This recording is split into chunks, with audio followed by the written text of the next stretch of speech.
Okay, be honest. If you were one of Joseph's brothers, you'd hate him too. He's the youngest, technically the second youngest of 12 boys, but he's the baby. He's the baby who, as almost every older sibling will tell you, he's the baby who gets away with murder, who gets whatever he wants. He's got dad wrapped around his finger, which is reason enough for his big brothers to do all the things that big brothers do to put their little brothers in their place. Like tell him he's not really their brother, that they found him in a trash can when he was a baby, or hold him down and beat on him with his own hands while shouting, "Stop hitting yourself." Classic. Joseph may be the first known tattletale in recorded history. He brings a bad report of his brothers to his father. He rats them out to dad, which no doubt only brings on more torment.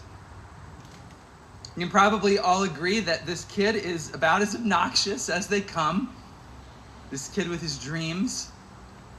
He has a dream about working in the fields with his brothers.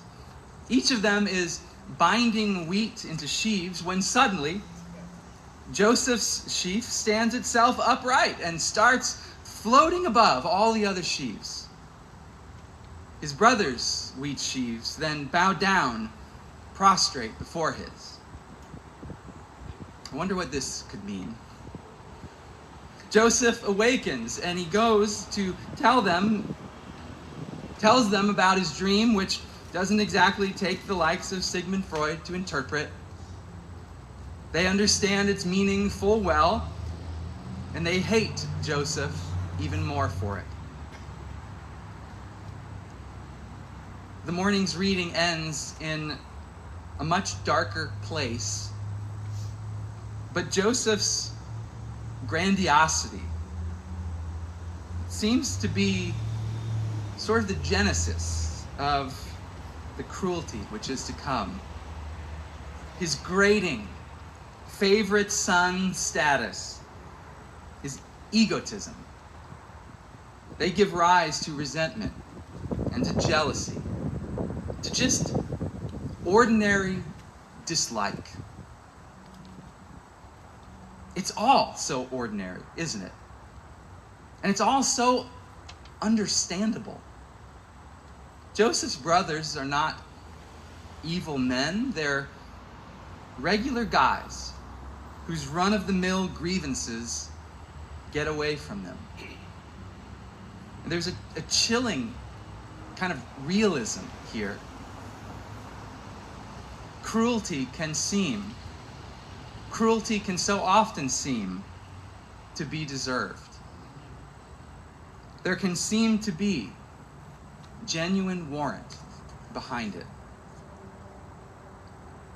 The brothers, all of them together with the baby left behind, they are off in the hills herding their father's sheep.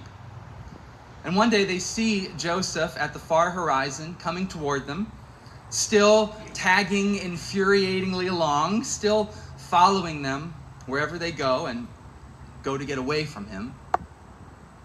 They conspire to kill him. Now, how did they get from hating him to plotting his murder? How did unthinkable evil become thinkable? What happened? They didn't go into the wild country with the intent of luring him out, away from their father and away from watching eyes. This was not a premeditated act. The scriptures show it coming together in real time and coming together rather clumsily. An opportunity presents itself, and their long simmering disdain has primed them to take it. But again, most people who hate other people could never imagine killing them. You might wish that they would rot in hell, but then it would be God's fingerprints on the murder weapon, so to speak. Did this all start out as some joke? Like, did the brothers see Joseph coming and start kidding amongst themselves? Guys, I had a dream we were working in the fields and all of our sheaves rose up and started beating up his sheaf. And no, I had a dream that we strangled him with that stupid coat of many colors. And then silence. And then, but what if we did find a way to ditch him for good? Reuben, one of his older brothers, is uneasy with this. He says, "Let us not take his life." None of the other brothers say anything in reply. It's going to take some persuading. So Reuben plays it out for them. They can throw Joseph in a pit and let him die for lack of food and water. They'll have plausible deniability about his death. They'll pass a polygraph test. Meanwhile, unbeknownst to them, Reuben plans to sneak back. He'll rescue Joseph. Again, this is chilling. They are contemplating this act of horrific cruelty and are totally in their right minds. They can be reasoned with. They can be persuaded. They can stand back and weigh the pros and cons of different acts of cruelty. They can weigh them logically and dispassionately. Cruelty, it isn't always, maybe it isn't even often, the work of some crazed thug in an alleyway. Cruelty can be the work of otherwise decent men, deliberating calmly amongst themselves. The brothers agree that Reuben's plan is a sensible one. They seize Joseph and they strip him of his coat of many colors. And maybe they take turns strutting around wearing it, doing their best little brother voice and exclaiming, "I'm telling Dad!" And then they throw Joseph into the pit. And what comes next is it's to me the most chilling detail of all in a story that has no small number of chilling details. They throw Joseph into the pit, and then the scriptures say they sit down to eat. Almost murdering your brother is one way to work up an appetite, I guess. But what did they talk about over this meal? Could they hear Joseph crying out for help? Did they laugh? These brothers do the evilest thing they have ever done, and then they have a snack. How can cruelty be compartmentalized in this way? How can they put the suffering of others out of their minds? Is it really so easy to place the pain of someone else just outside the circle of our immediate concern? What is Reuben thinking sitting there? That everything is going according to plan? Is he satisfied with himself? Pleased to think that he has done his part? That as bad as things may be in the moment, he has done what he could. Has he done what he could? He doesn't speak up for Joseph. He doesn't remind them that Joseph is their brother and that what they're doing is wrong. He doesn't threaten to return to their father and tell him the truth. He doesn't say that if they want to kill Joseph, they'll have to kill him first. What are we to make of Reuben, who shows only so much courage, who shows only so much compassion? Surely there is something chilling in this, in the willingness of a man who would do right to settle for half measures, while the men doing wrong are determined to go the whole way. And then what about Judah? Where does his question come from? What profit is it if we kill our brother? And what an interesting way to put it, right? What profit is it? Is this question born of mercy or of calculation?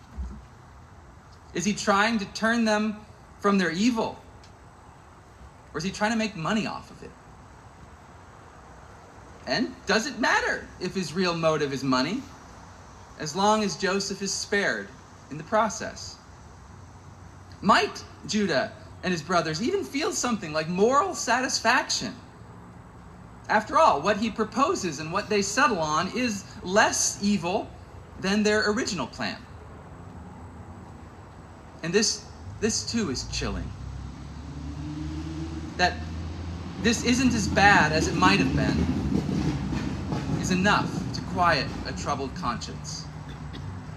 That we can so easily and so genuinely come to believe that accepting cruelty, which is marginally less cruel than the alternative, is actually compassion.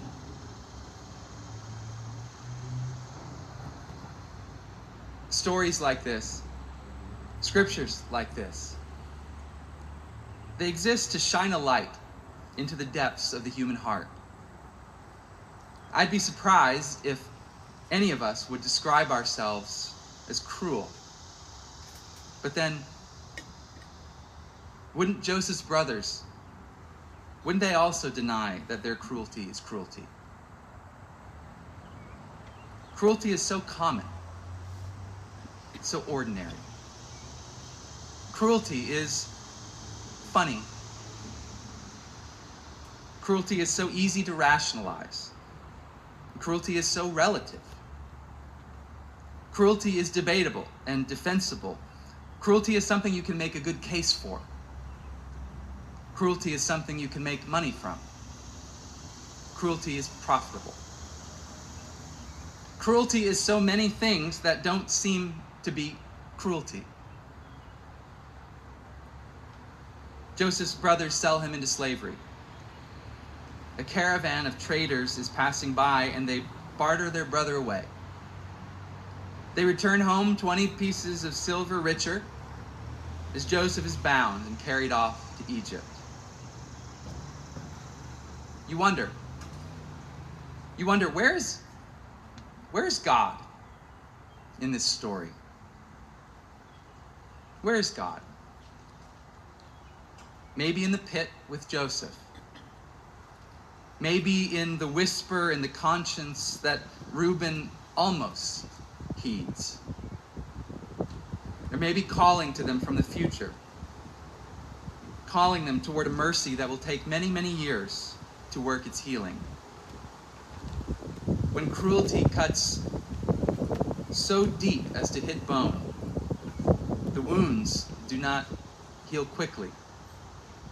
The wounds of some kinds of cruelty open again and again, generation by generation. Joseph's brothers will have grown old by the time they all meet again in Egypt. A lifetime will have passed before these ones who have done such terrible wrong can finally bring themselves to say, "We saw his anguish when he pleaded with us, but we would not listen." In time, they will recognize their cruelty as cruelty. They will finally be able to acknowledge Joseph's anguish as anguish. And there is a mercy in this. God is in this.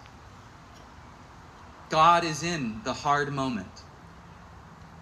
The hard moment in which they no longer let themselves lie or try to explain what they've done or why they've done it or minimize it or try to go on forgetting about it. God is in the breaking of heart that happens when they let themselves feel their brother's pain. God is in the clarity that comes when they let the truth of right and wrong be simple again.